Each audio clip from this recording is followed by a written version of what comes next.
Hey everyone, thanks for tuning in. Before we get to the interview, let me introduce our special guest.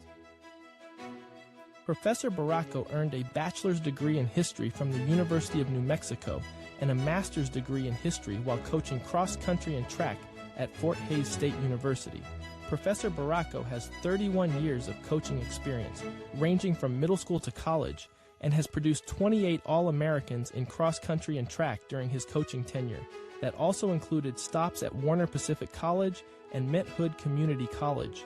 From 2007 to 2012, Professor Barraco coached 25 All-Americans, 40 All-Conference, All-Region runners, and 62 academic All-Americans.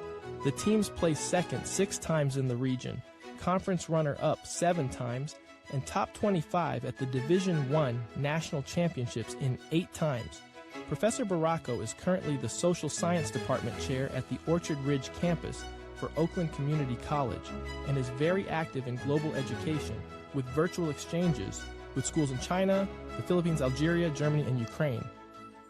Alrighty, well, thanks for joining me today. So I always ask my interviewees what makes them interested in the things that they want to learn about, the things that they're passionate about. In this case, you teach political science and history. So my first question is a pretty broad one. What made you interested in studying history and political science? And geography. In geography, yeah. I've always been interested in history. History since I was a little kid. I enjoyed learning about history. Maybe I didn't know all the words and all the terminology as a 7 or 8 year old, but I was like, hey, what's going on? Who's this Ayatollah guy or something? and talk about old school. My dad got or my parents got an encyclopedia set. And so I just kind of randomly look at different, what's going on in Zambia or wherever, and kind of went from there. And then I had a friend and his parents were really into history and politics. And so just kind of grew from there. Yeah. Wow, very cool. Mm-hmm. So get your kid in encyclopedia. Yeah. And then they'll get into reading and history and stuff. Yeah, today it's Wikipedia. Yeah, exactly.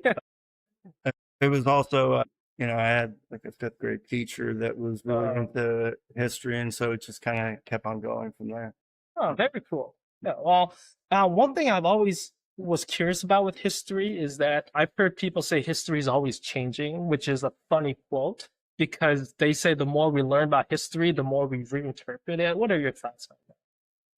Well, I think people's views and takes on history can change over time. Mm-hmm. We learn more about stuff. There are events that we still don't know everything that's going on right now. Will in 20 years, some people say, hey, well, this is what he wrote in their journals or diaries while something was going on. And the further back you go in history, is there less information out there? And through new technology, can we learn, okay, here's where a Roman site was at. Yeah. And it's also hard too, because there are some things, even with like technology, correct me if I'm wrong, but there are some things with technology we can learn, but then we can never really know like what the person was thinking and their intentions were, maybe like through secondary sources and stuff, but maybe that part of history, we can never really fully accurately. Yeah, some historians love to psychologically, okay, this person wasn't loved by his mom or dad, and so now he went to conquer the world or something, or the recent research about Hitler's DNA and was he inadequate in certain places that most men don't want to be inadequate at? So is that the reason why he was so upset, or why, who knows? There are many reasons for people to do things and to act whatever. It doesn't give them the justification for their, for Hitler's cruelty. He was, him and his regime were mean and evil. Yeah. So I know you also teach world civilization, right? Do you think there are any like universal patterns that keep repeating itself across cultures that you see like relevant today? Well, You know, is there a general rule, or I wouldn't say that, but do, do people want to be ruled by their own people? You know, I kind of jokingly say, do we want to be ruled by our own idiots? You know, I like my idiot governor here in this state, and you like your idiot government in that state. And is this true with different empires and regions? You know, and somebody, a foreign invader, comes, and do people not like that? Is this a constant thing that happens over time? Hey, I don't like that guy. You know, Afghanistan.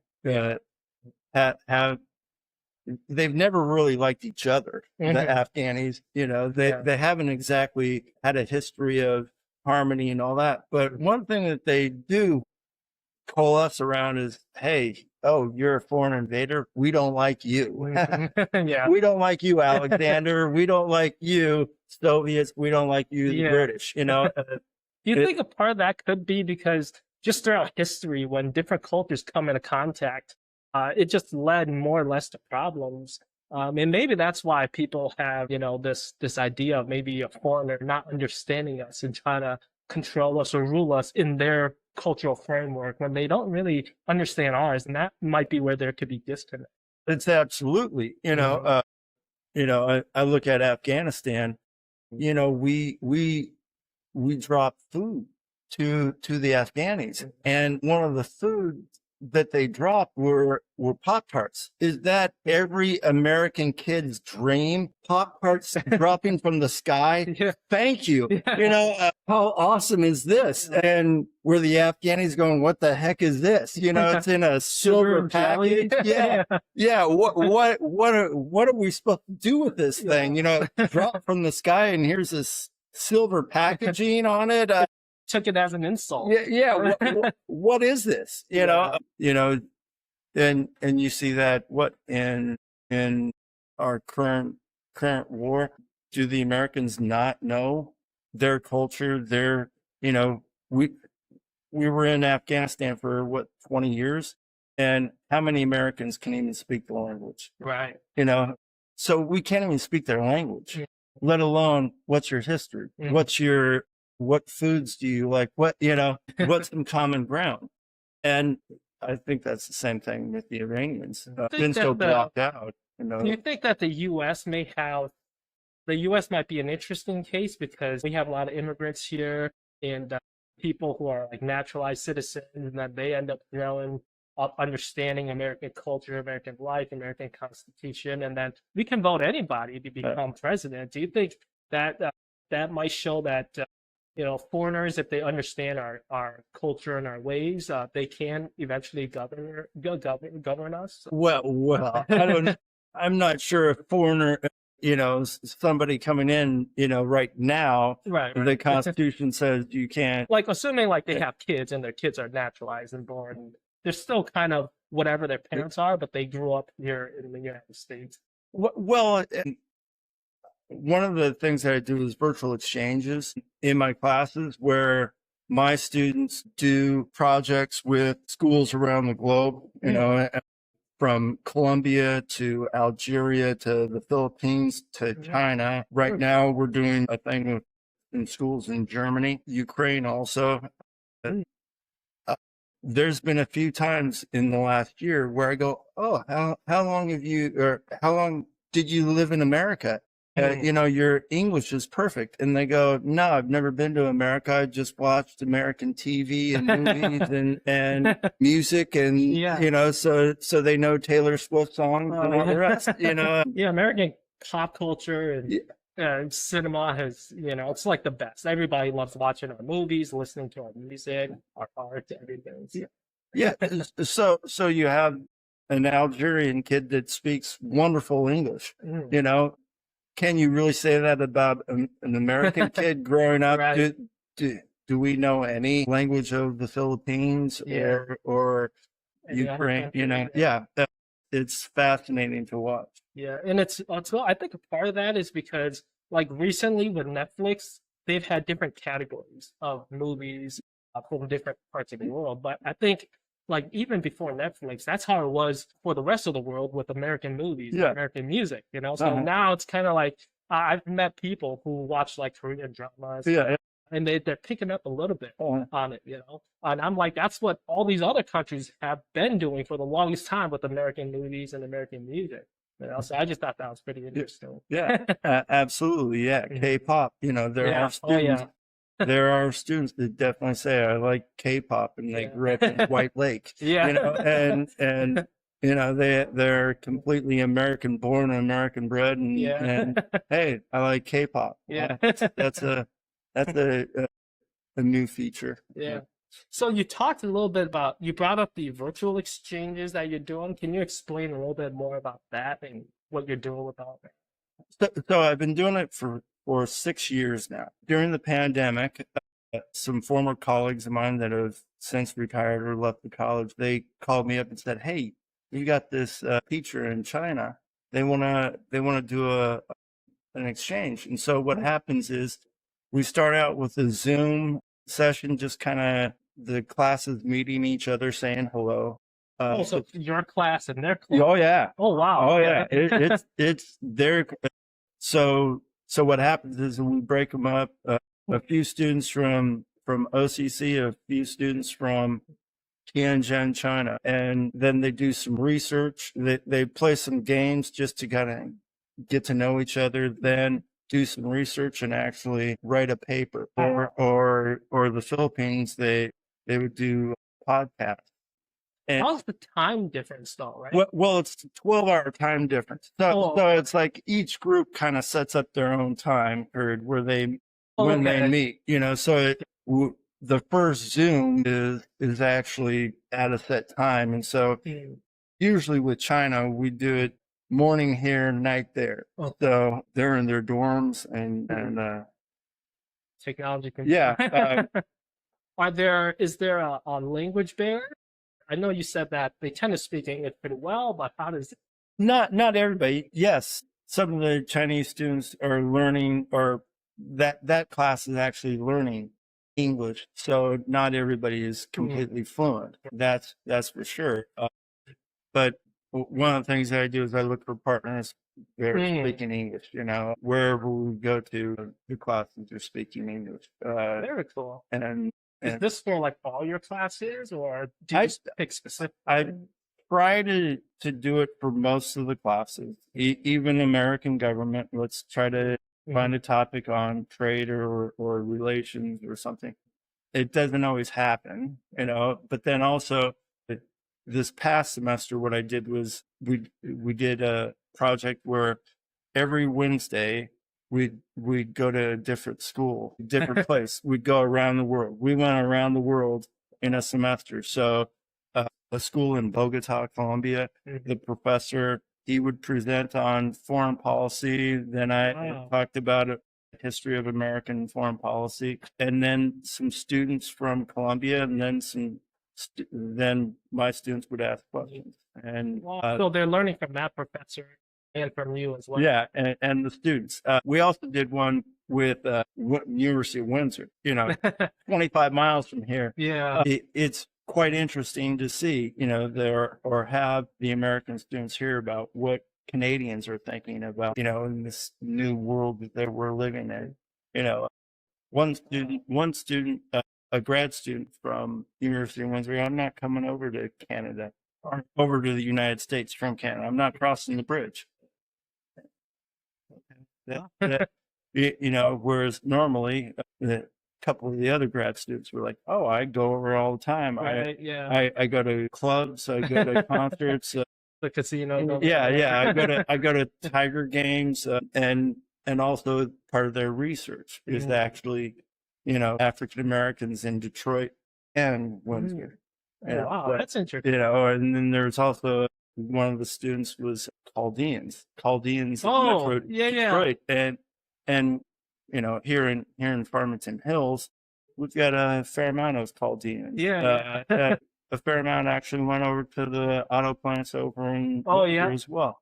So it's not just Detroit; it's also in Windsor. Yeah, it's amazing how one area can really influence economically another area of the population. That's one thing I was curious to know. I always knew like geography was important to like development civilizations and everything. But maybe you can clarify because nowadays we see a lot of areas that may not have a lot of natural resources or things like that, but they do very well in terms of economic development. Maybe I just want to get your thoughts on that connection.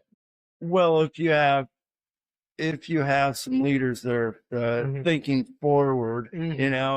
I think of Henry the Navigator, the leader of Portugal, Hmm. in the 1400s. He's like, hey, let's. It's not that he set up a university for sailors, but it was their active program by the Portuguese government. We're going to be good at sailing, and did they prepare sailors, and did they go all over the world and have a massive empire? Hmm. In China, in India, in Africa, in Brazil. Here's this little small country, Hmm. Portugal, and yet here they are. How can we compete in this world in the 15th century, Yeah. 16th century? And they were incredibly I have more to do with like leadership. leadership, or hey, let's improve our education. The Dutch Hmm. are very much the same thing. Hmm. The Dutch. How much resources are there in Holland? Heck, it could be flooded at any moment if it was Yeah. in many other parts of the world. But they're like, hey, we got to build these dikes, we got to build these different things. But then Hmm. also, how can we build capitalism? Are they very much at the forefront of banking and trade over the last 500 years? And yet, It almost seems to me like countries that may not have a niche in which people may gravitate to help them economically, they might have to do more developmental and open up to the market like that. But when I look at countries, and correct me if I'm wrong, but when I look at a lot of like tropical countries, uh, a big part of their like overall revenue, like their GDP, comes from like tourism yeah, because that's just the natural thing with tropical areas. People want to go to those areas to do all those things, So I think maybe for them, they're like, hey, we got good weather, we got good tropics here, and people just want to come and check out what we have to offer, and that's a big part of it. But countries that people may not want to go to Canada, when it's cold or anything, or so they might have to do something, that would make people want to gravitate there. yes, Canada. You got to think about it. During the summers, it's quite pleasant in Hmm. Canada, Yeah. and during the winters, is there great skiing? And Oh yeah, yeah. you go to British Great Columbia, slopes. yeah, Yeah. British Columbia and Alberta. Oh my goodness, is that some of the best skiing around? Yeah. you know, Everybody's got advantages and everybody's got disadvantages. I think that's true in so many things. Your school has advantages, we have disadvantages. Hmm. That's the same thing. But how can you improve on those disadvantages? But then also, how can you enhance your advantages and grow with it? It's like I'm in Oakland County. Hey, we're a pretty big county in the Yeah. state of Michigan, and we've got some pretty good neighborhoods and pretty good, let's work on that. I can't complain about that. And is that true with different countries around the world? Hmm. How can you improve on what you have? The thing that's, you talk about world history and world civilization. Hmm. 500 years ago, the modern world started, and Hmm. 500 years ago was pretty much the wealthy countries was kind of flat. Hmm. China was rich, Mexico, the Aztecs were rich. Hmm. Everybody was doing okay. But did you see that the Europeans and then the Americans just shot up Right. compared to the rest of the world? Yeah. You Yeah. know, is that really the story of the modern world? Is that the Europeans just shot up? The Yeah. Portuguese, the Spanish, the French, the British, they all just shot up economically, and the Americans kind of tied their lot with that. But what's happened in the last 100 years, and Mhm. is the rest of the world, especially Asia, is it coming up? Yeah. Is Asia rising? Mhm. Heck, even in 2004 or 2003, England was wealthier than than China. That's not the case anymore. You know? In a quarter of a century, This huge mega metropolitan in like every major city in China. And I was just curious on your thoughts why China or any Asian countries like Singapore was able to grow so fast. well, I think that when it comes to China, or I should say, this is a lesson in geography, is that people have moved to cities. You know, especially in the 20th century, people have moved to the cities, and what's happened to the countries where you've gone from mostly rural to urban, have you seen wealth improve? And, you know, the British actually did that first in the Industrial Revolution, right? In the 1800s. But the United States, that happened in 1920, right? By 1920, more Americans are living in cities. And guess what's happening? You know, in 1920, are we the richest country in the world? You know, They said the roaring 20s or whatever. you know, but you've also seen this in Mexico. Has Mexico a heck of a lot more people live in cities in Mexico than live in the countryside? Has Mexico become richer? You know, So a lot of it's like human capital, like education, people coming together and just making things happen. Well, what's happened in China? You know, over the last 60 years, have you seen people start to flood to cities? And those cities have just sprouted up, especially in China. You know, how many cities are over 20 million? You know, places that we hardly even know, you know, or were fishing villages, you know, 50 years ago, are now these massive hubs. Like Hong Kong. You know, so they have grown tremendously. And there is a push to the people getting education, getting new technologies, you know, and you got to give them credit. You know, it's like, yeah, they weren't making the sophisticated stuff, you know, a lot of the Apple design that was happening in Silicon Valley. But how awesome is it to make 1 million of whatever in one day? You know, that's a feat of incredible proportions, and that's what they're doing, you know. And I don't think most people truly understand, you know, making such volume so quickly and so efficiently. You know, and for the most part, you go buy an iPhone, are we all pretty much guaranteed that that thing's going to work and it's going to be really fantastic and awesome? And is that what, you know, they did it? They're doing it. Do you think in terms of, you know, I've read some articles, but, you know, some articles I read, I'm not sure how credible they are.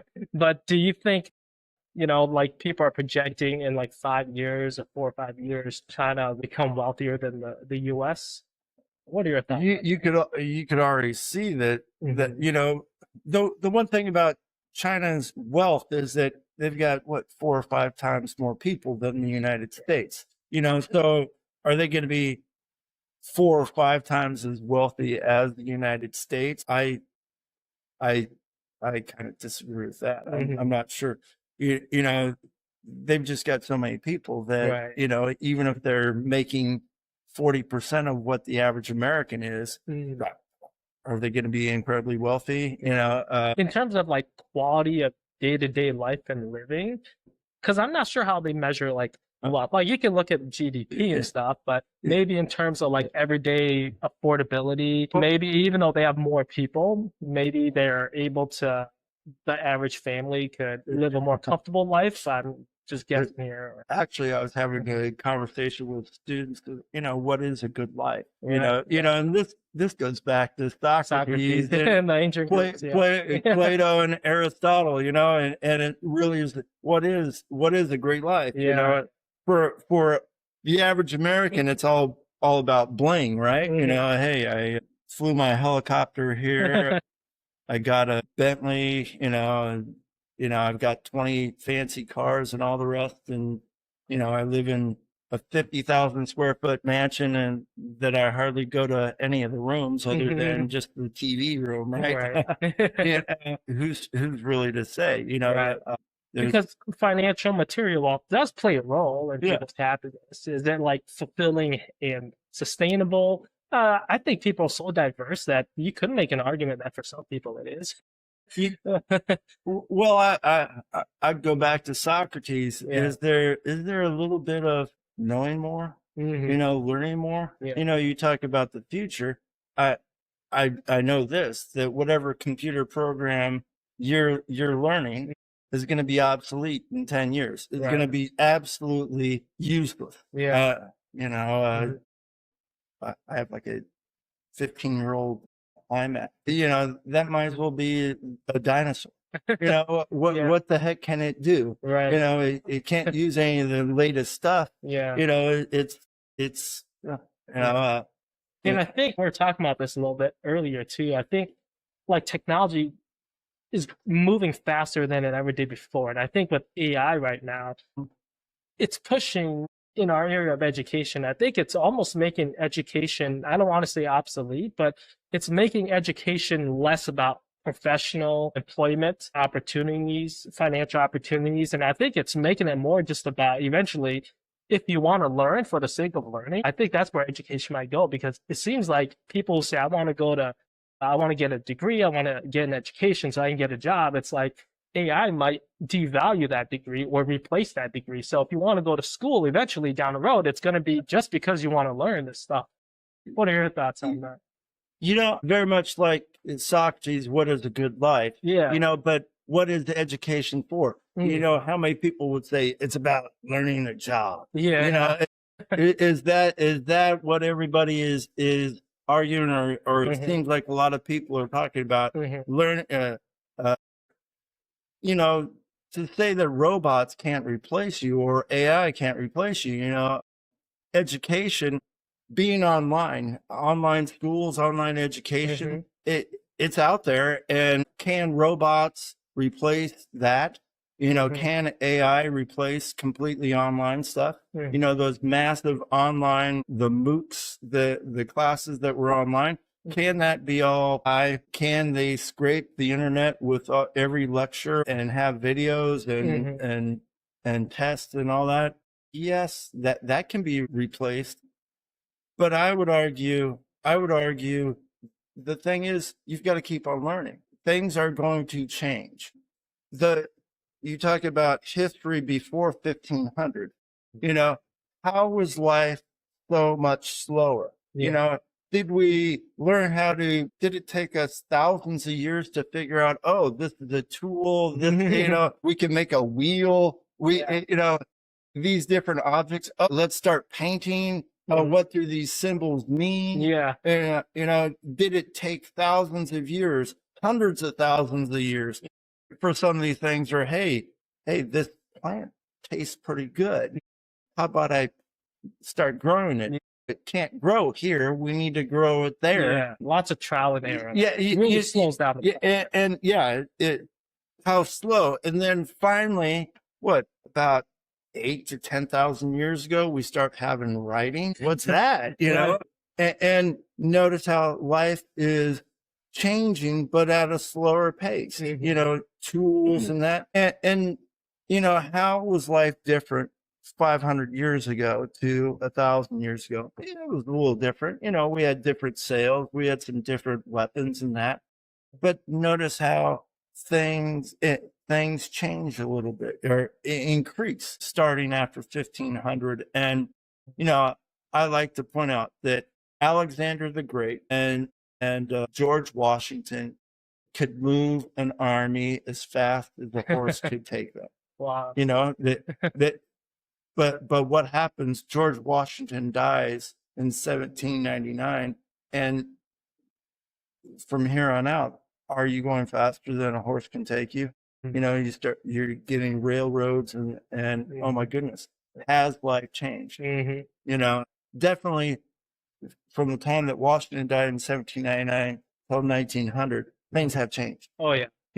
Life has changed, Yeah. And does life change from 1900 to 1950? How many people are on an airplane Right. no one in 1900, you got the Wright brothers a few years later. Mhm. So by 1910, people were flying around a little Yeah. bit, but that's only, hey, I'm flying up and down and, Yeah. I'm flying 100 miles maybe or Mhm. 50 miles, nothing. But by 1950, hey, Yeah. let's jump on a jet and let's go to Europe. Let's go to Asia, let's go to Africa. Do you think there are some, because since society is progressing so fast, especially with technology, do you think there are some areas where you see that as a setback to society in many ways? Or do you think, I mean, there's pros and cons to everything, but there technology has that pissed off people. Are there disgruntled people? yeah. I want to say yes. Yeah. Here in America, to the left and to the right, and there are people pissed off. Yeah. Hey, things aren't working that way. On the left, do people want the government to step in and do something? Hey, give us health care or give us, on the right, government sucks and government's the reason for all of our problems, Right. but at the core, they're both pissed off. Yeah. And is it because of this massive change? Things are changing rapidly. Mhm. I can't graduate from the local high school, get a job at Ford and retire at 50 or Right. whatever and have a vacation house in up north by a lake and my winter place down in Florida. That's not how it's happening, folks. Yeah. And it's not coming back. It almost seems to me like I forgot who said it, but there's an old quote that said, "Old ideas don't die off, old people just die," or something like that, something like that. But I'm like, I think a big part of it is just when you grow up a certain way, when you grow up in a certain culture, and way of living, people want to, in a way, conserve that because every generation wants to conserve how they grew up. But then now you have generations that are growing up with things that multiple generations would experience, like kids nowadays like my generation, we grew up with typewriters and then we grew up now with smartphones and everything. Yeah. Kids nowadays they grew up with smartphones and now they're growing up with AI and they're going to grow up with whatever else in the next 5-10 years. And it seems like they have to be more dynamic given how fast things are changing. Well, and I think that yes, the slow change that happened in prior history has sped up. Yeah. And I would argue you need to adapt. Yeah. Did people adapt? Hey, I was great at riding a horse 150 years ago. Who needs a horse now? Yes, I know the horse. People love riding horses, and they're a fantastic animal, and people get joy out of it. But at the same time, it almost seems like people have more time now just to do leisure things that they enjoy. It's supposed to before people, they were subsistence farmers or they had to work and the husband had to work and the wife had to maintain the house. And then occasionally the family would go out, do stuff on the weekends. But now it almost seems like I know people are busier. Many people say they work in multiple jobs and everything, but I almost see it as if we have more free time where we can be busier, doing more of what we like to do because the world's so competitive and you got to be better at it. If there are kids doing sports right now, they're like, as a full-time job, I can't even imagine when I was a kid, people were doing sports that much, me doing sports that much. And it just seems like nowadays, and I could be wrong, but it seems like people do have a bit more free time to do, like social media and do everything else as opposed to before. People had to stay busy doing things. I'd love to say that all Americans and everybody's using their free time to do stuff they enjoy, or actually are just being mindless. You just go home and plop yourself in front of the TV and you watch a Netflix show or something like that. And it's really, I really didn't enjoy that. I wasted my evening doing that, or people on the internet and, going back, kind of the technological advances have happened, but some of the stuff hasn't helped us at all. Are these algorithms there? Hey, I don't really like this, so all I find is stuff that affirms that Yeah. I don't like this. Yeah. And so then my whole internet search, my whole community is now all these people that hate this and whatever that is. And is that really making us any better? Yeah. You know, That's a good point. I'm not sure about that. You know, That's why they say it's good to keep smartphones and iPads away from kids, 2, 4, and under, whatever, because they're just like, studies show this isn't healthy for the brain, you know. And I think technology is evolving faster than how we as people evolve, you know, biologically. And I think you're right.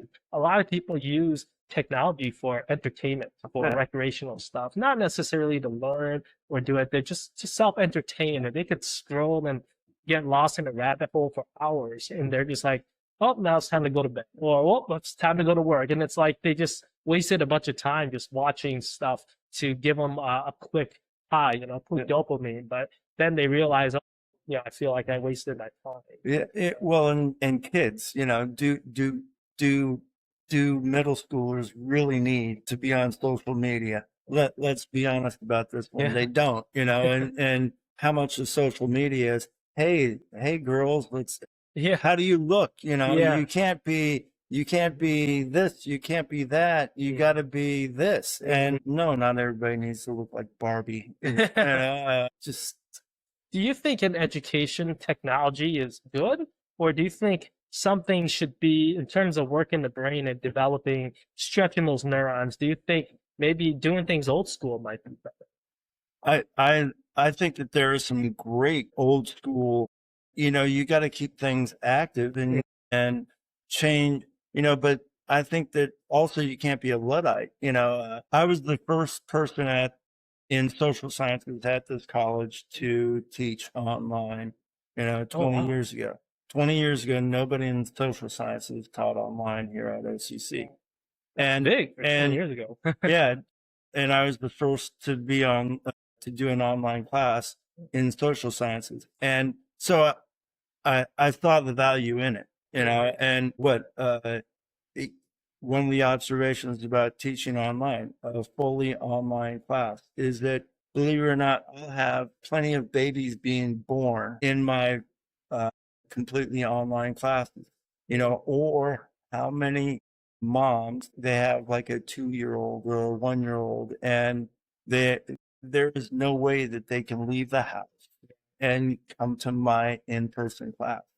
And I saw that value. So I think that I know that online education serves a purpose and is valuable for students, you know, but being completely online, do you lose some of that interaction? You know, part of the reason why I do virtual exchanges is those students interact. Yeah. You know, and because that's a big part of the learning process. The socialization, the talking, the discussion. Yeah. And I mean, I teach online too, and discussion boards. A lot of times, I mean, sometimes students do write good replies in discussion boards. But sometimes you're just like, you know, what are they really getting from what they're writing here? You know, I agree with you. Yeah. And that is right. Good. You know, good post. Yeah. You know? Yeah. How many times do you got to read that? Or, you know.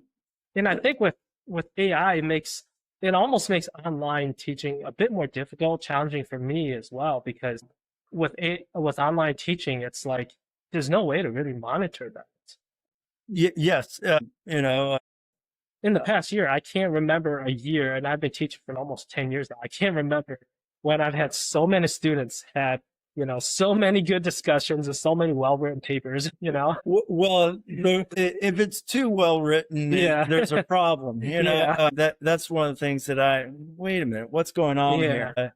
I'm not so certain about this one. Yeah. You know, if everybody's turning in this incredibly, and I have questions about that, but then it's also like for AI, I make them write in my weekly announcement.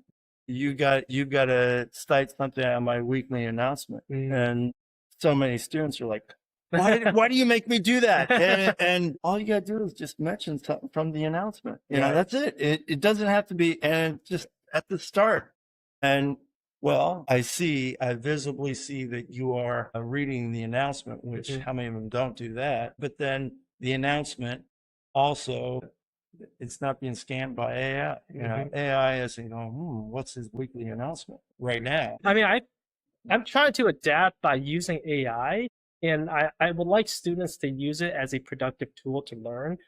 And then eventually, when it comes down to actually doing the work, have them do things live. I'm like, in order to assess students now with AI, it's got to be demonstrative performance, Yeah, yeah. where it's like, hey, you can have AI do anything on a paper, you can Yeah. have AI create a presentation, but and you can use AI to learn and read all this stuff, right? But now you have to present it to me, and there can't be notes, there can't be something. It's all got to be up here. Yeah. So you can use AI, but you got to show me that it's up here. And I'm trying to bridge the gap between how can I make that to a practical lesson while letting them use AI. Because if you just say write a paper and submit it, then, AI can just do that for them. But how do we know it's actually in their head? And that's something where I have to, I'm as a teacher trying to adjust. Yes, it's the same thing with, how many papers would I get that's basically just Wikipedia Yeah. page, but yeah, I get a lot of that stuff. Mhm. But one of the things that I do, especially in the in-person classes, is, hey, what'd you guys learn? Mhm. And I just go around, hey, what'd you learn? And the people that took the time and actually they can talk, and not looking at notes, not looking at anything. Mhm. Hey, all of a sudden 10 minutes go by Yeah. and they didn't even notice it. Whereas the people that used AI Yeah. that copied off the internet, Yeah. my paper was on, Yeah. you clearly see that that they didn't use Yeah. the I mean, especially in history, you know, and I've never taught history or anything like that or political science, but teaching these areas, I'm assuming a lot of assessment is like paper and research and things like yeah. that. Yeah, so I'm assuming that's probably the best way to demonstrate their knowledge and comprehension of the learned material, Yeah. right? I think that it is read and come to conclusions, think for yourself. You can write Ronald Reagan was awesome, but back it Hmm. up. You can write Ronald Reagan was terrible. Well, Hmm. back it up. I'm okay with either argument. It's Hmm. just as long as can you back it up. Well, Yeah, what are your facts? right. What are you looking at? And and that is good history, not Mhm. okay, he was president from 1981 to 1989. Yeah, Okay, well, that's throw it out yeah, facts. who cares? That it's nice that he was the president during the 80s, but what does that mean? Yeah. You know, I did want to ask you because I remember when I was taking my history and poli sci courses, I'm like, they're almost they're almost very similar. Like studying history is almost like studying government at the time because governments did all the documentation and things like that. And I yeah, just want to get your take on how history and government or politics. I can see how there's a separation, but from the expert, how would you divide yeah. the What was going back to those Greeks? Did it start with mathematics and philosophy two? and kind of spread from there, Yeah, and yeah. then all these branches have popped up? Sociology, Mhm. anthropology, history. Have they all kind of Herodotus, in history? But over time, have we broken up into different fields? Mhm. Psychology and the rest. You, Is studying history, can you study history without studying politics and vice versa? Or, Well, I think that they all kind of go together in geography, economics, yeah. but there's also sociology, Mhm. it all, political geography, political history, historical geography, you know, they all are connected. And just learning, getting your PhD in history, Mhm. isn't it good to branch out a little bit? Yeah. Yeah. Uh, Very cool. I think that is good. And I think that there is something to be said for that. But and it's even like now, is it getting some geographic information systems, GIS, Hmm. using new technology? Can that help you discover new things? Yeah. There's a professor in the Northeast who history professors use geography to study different things, so one study of concentration camps. They did a study and they realized that the people who were in the prisoners who were in the barracks next to the officers, they got beat up more. If you're further away, Well, is it all about geography? yeah, What if you were lucky enough to be at the far end from yeah, where the guards were at, and right. so you got beat up less? Definitely a different experience by the Or prisoners. the geography were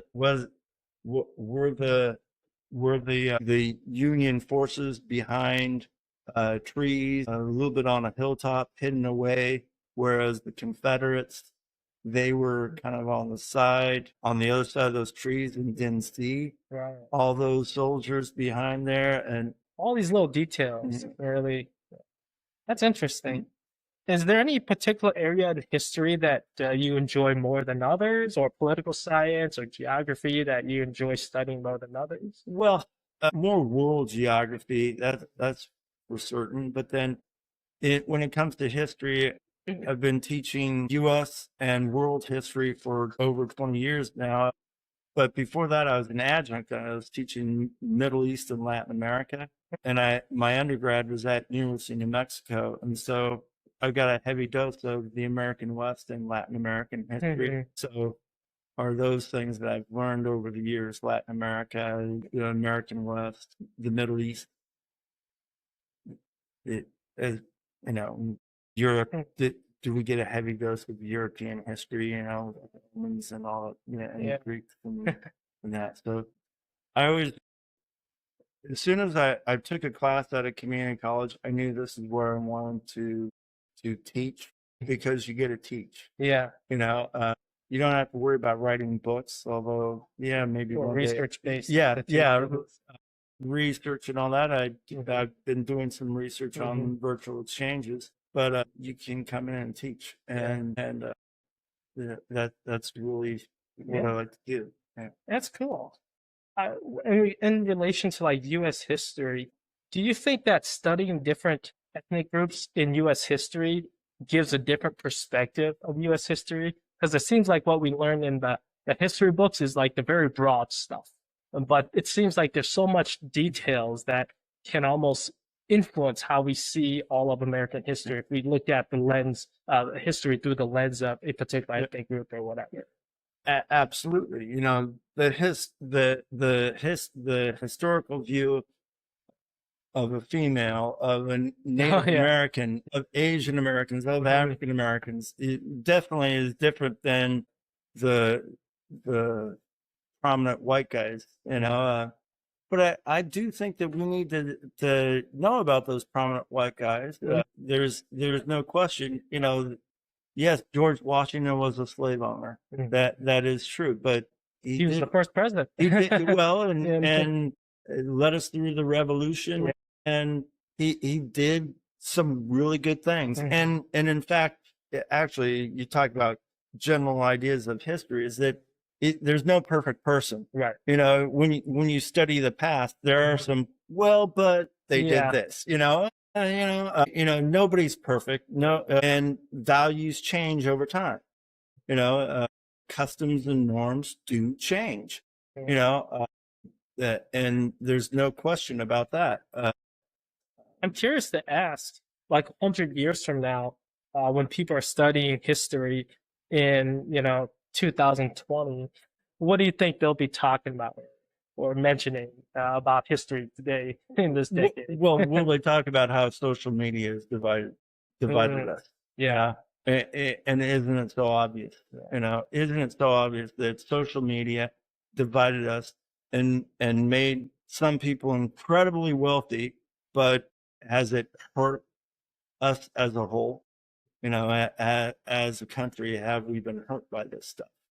Do you think social media, in a way, because it's funny because it's called social media, but I've read studies where it's making people less social, and I think it's partly because, and just let me know your thoughts on this. But I'm like, I think people are so comfortable communicating a certain way online that they've habituated, that they made that normal, that when it's time to communicate in person, they're not sure how to communicate with that in-person mindset and attitude. They're used to communicating like they do online, which they often tend to be comfortable because they're by themselves. Yeah. But when they're with someone in person, they're not sure how to communicate with someone in person because that's not their norm.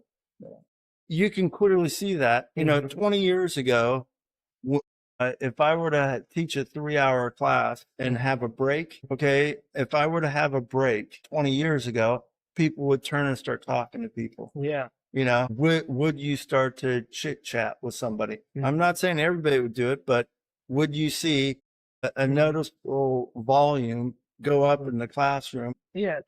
It almost seems like they're more comfortable just on their phone than socializing. I think partly because when you're on your phone, technology has catered to our individual needs. It made us pick what we want to watch. It made us select the media that we want. It made us select the things that we want to look at and engage with. Right? Yeah. As opposed to before, people had to get comfortable doing things that was new to them. Oh, I'm in class. I have to talk to this guy. Yeah. Nowadays, I think kids are so used to saying, hey, I can go on my phone and do what I want and, search through the media. Have conversations with my friends, the people I'm comfortable with. So then when they talk to someone who's new to them, a stranger, it's very uncomfortable. And I'm thinking years and years of habituating that when people are very uncomfortable and awkward in new situations, Well, I noticed this about 10 years ago. My son, so I'm out in the front yard. I'm doing some yard work or something in the front yard. I just remember being in the front yard and the neighbor kid who lives across the street, he walks over and he's in the house for about 10 minutes. And then he walks back and I go, what are you doing? And he goes, well, I'm going to go home. We're going to play video games. Yeah. So instead of, being old school when we were kids, okay, we have Nintendo, or whatever. You'd be sitting next to me, I'd be sitting next to you, and hey, you Put go on the headset. you go home and start playing, and my son's in his house, and so They're separated. it blew my mind. I wanted to play. The kid went home to play with my son, on a, instead of being in person. And I remember like watching old videos of life in like the 50s and 60s, and culturally back then, kids would play hopscotch. They would draw a hawk on the board. They would play double dutch and jump roping and throw the ball outside. It's so different nowadays. Oh yeah, just playing basketball in your front yard or just being outside and playing, hide and go seek or something, get everybody in the neighborhood coming, oh, you guys doing that? Hey, Do you think there was a time in history where culturally, of course, every history has their pros and cons, but do you think maybe there was a time in American history or, knowing more about the world and world history, some parts of people being culturally significant and socially interactive, people were like healthiest mentally, you think? Ooh, healthiest mentally. I've never really thought about who's healthier mentally. There's no perfect time in history. But did the caveman worry about his next meal or the animals out to get him, or even the tribe next door or something, I don't think that there's ever been a perfect time in history, and there's never been a perfect person. I think that in some ways is the time we're living in. Do people have more opportunities than ever before? Even if you don't like what's going on, do you have more opportunities? Yeah, and I think a lot of people they tend to judge how things are right now and say, oh, things are going bad. But I think you made a good point of saying, well, if you look at the opportunities that people have, that's good because even though some people may abuse the opportunities, like kids may have more time now to, learn or do their passions or do their hobbies. But if they just want to play games and scroll on social media. It's like, yeah, that is unhealthy, but they have the option to do it. And we at least now have the opportunity, since they have the option, to direct them in that direction. Like we could raise our kids and say, hey, you can be on YouTube and social media goofing around for 5 hours, or you can play on that for 30 minutes and then you can spend the other 4.5 hours, doing something productive. There are good things. Hey, if you really like Korean pop music, you can do that now. Yeah. You really didn't have that choice in 1980, Oh. So again, I think that there's more opportunities that for everybody. It may not be perfect, and there may be some problems. And we don't need to be fighting wars here or there. Yes, I think that everybody would say we want to be peaceful and all that stuff, but is there opportunities out there for everybody? And can you make this a better place? Food is a good example of that. You go back 20, 30 years ago, and you didn't have the option of food in restaurants that we have nowadays. Or the grocery store. Yeah. And have we gotten, what's one term out there, stultification of America? There are more salsa being sold than ketchup. Have we become more diverse in our taste? I do want to, that leads into an interesting area of American identity. As someone who knows more about history and stuff, where do you see American identity now that we're becoming so intermixed and everything? People can point to the Constitution to say these are our values as Americans. Just what are your thoughts about it? Well, I would love to say that freedom, democracy, republic are institutions. Again, George Washington and Thomas Jefferson were not perfect people, but did they build and create something that is pretty good, and have many people over the last 250 years really sought, hey, let's be like these Americans. So I would hope that people, the freedoms and democracy and that is something that most Americans agree with. Hopefully we do, and hopefully we continue to, to last a long time. Those are nice things, and hopefully we're not trying to limit others, and people get these opportunities. Let them go, let them be, and that's one thing that made people gravitate here. It's one thing that made America unique, at its time. Everybody said, hey, you can have freedom of religion, freedom of speech, or whatever. And that was very attractive, because I think a part of that is not just so much American culture, but it just speaks to human nature, Yes. Well, and like the Puritans and Pilgrims, did they want freedom of religion? But they wanted to practice their religion. Did many of the founding fathers, when they talk about freedom of religion, so the Puritans, Pilgrims came over in the 1620s or so, and they start talking about freedom of religion, but it was freedom to practice their religion there in Massachusetts.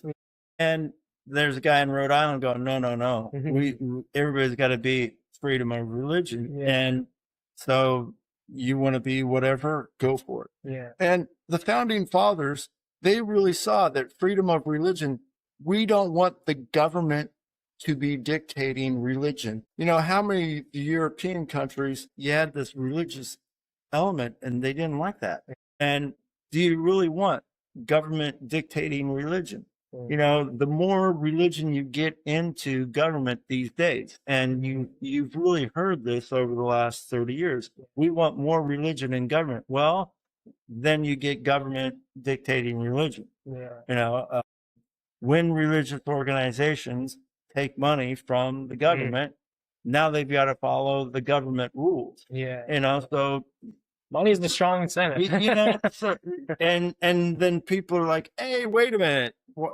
How can government be telling? Well, you're taking the money. You've got to follow these rules. Do you think that's true? Maybe with and you hear people argue about this all the time with corruption in the government, with CEOs, companies using that money to influence politicians, to influence laws and everything. What are your thoughts on that?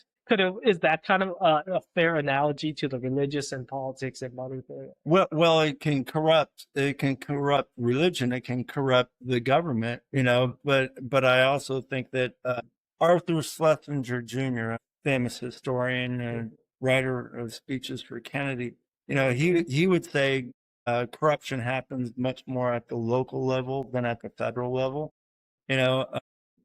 I think we've got to watch out for corruption. Corruption is definitely happening here in America, and it's too open and too blatant right now.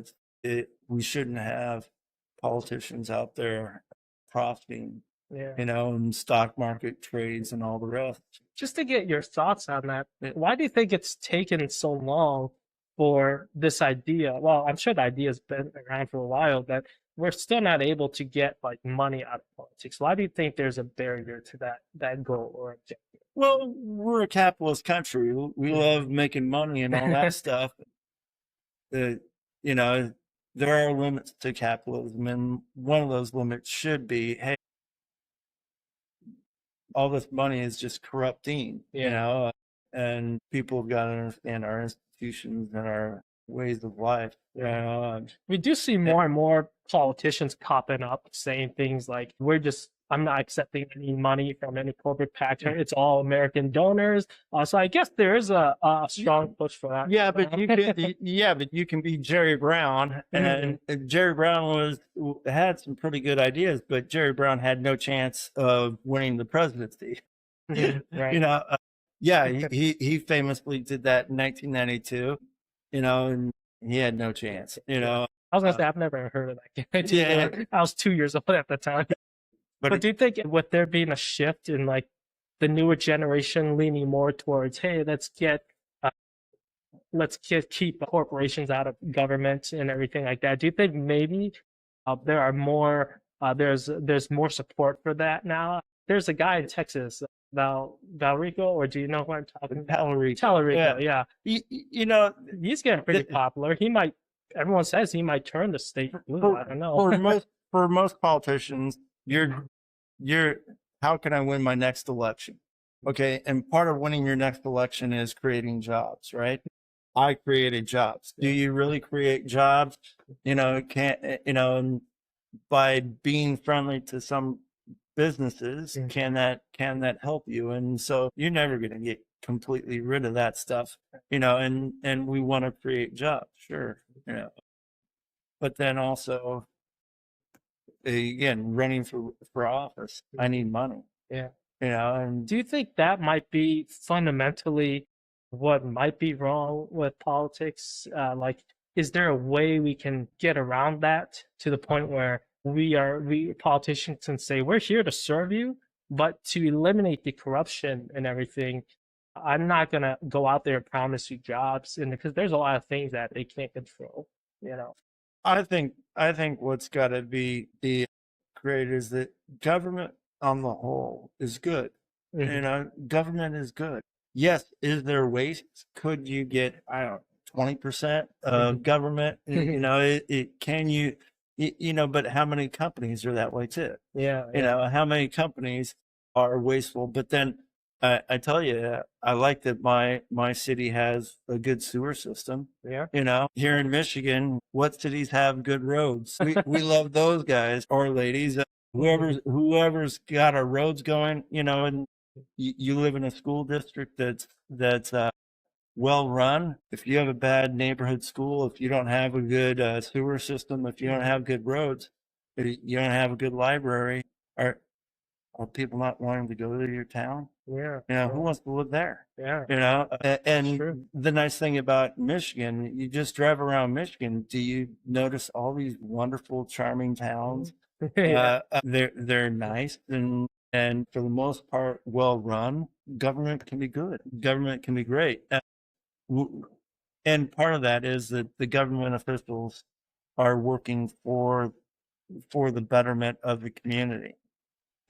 If we get more of those people that believe in that, I would say most workers in government So let's say government 20% or 30% of government, that still means that 70 or 80% of government is really good and efficient and nice. And I think we've got to go with people have got to understand that. Most mayors and county commissioners and all the rest, they're not taking money. They're not going on these expensive vacations. They're not going on somebody's yacht or Right. private jet.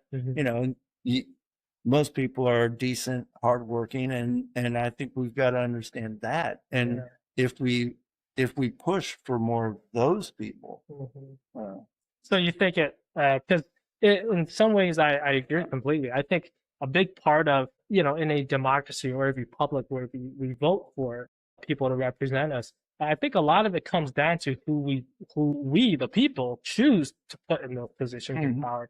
And, this is where things get kind of tricky because politicians can say all the right things, but when they're in power, do they actually do those things, right? So we can be easily deceived, but then again, as people, sometimes we deceive ourselves or we're delusional. We vote for the guy who is just clearly, may not be a good, mayor or whatever.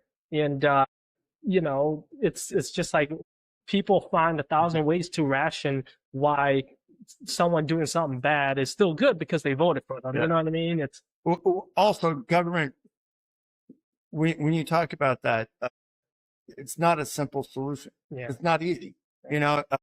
It's really easy for me to run on a platform of you suck. You're horrible.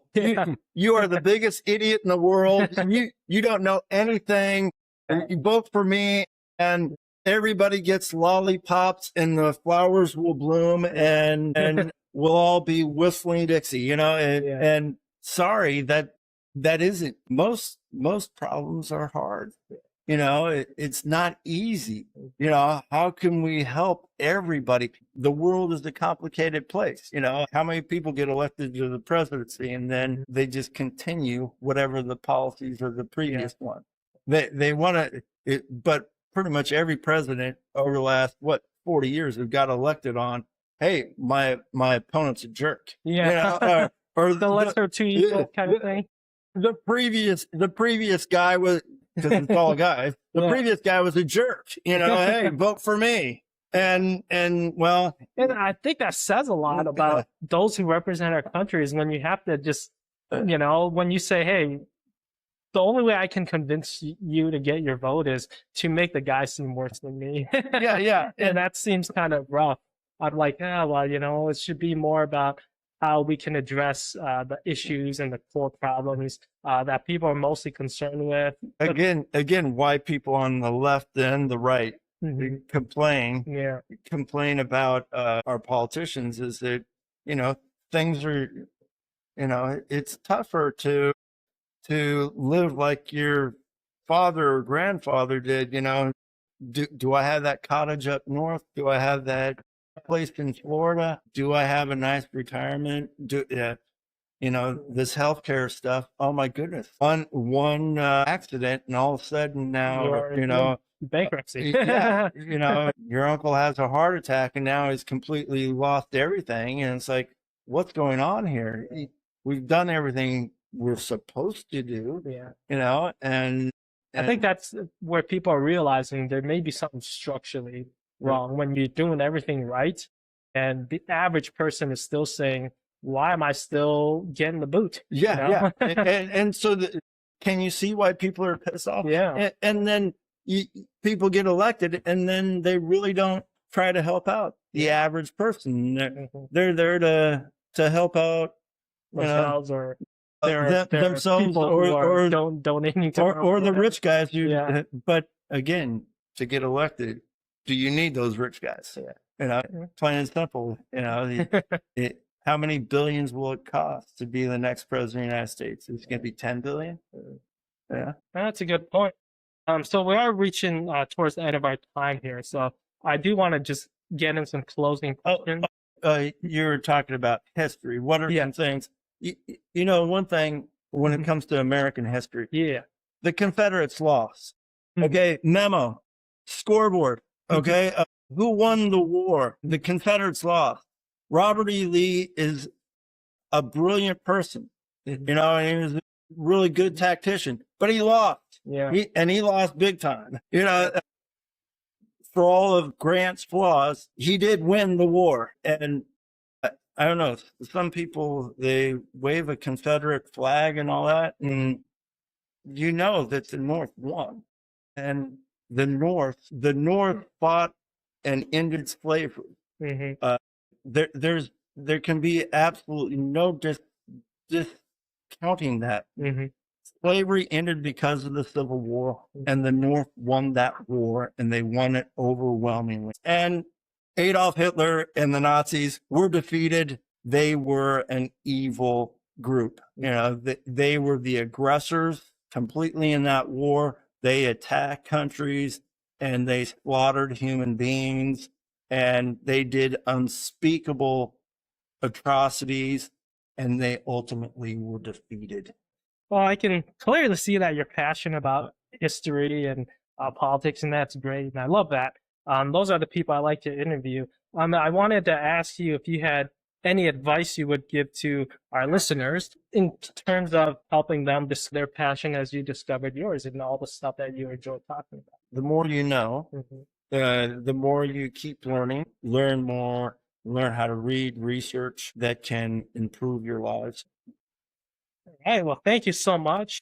I feel like there's so much more we can dive into. I know you're an athletic coach as well. Maybe we could do another interview, whatever, when you're free. We could talk more about your experiences as a coach, because I know you've done some amazing work there too.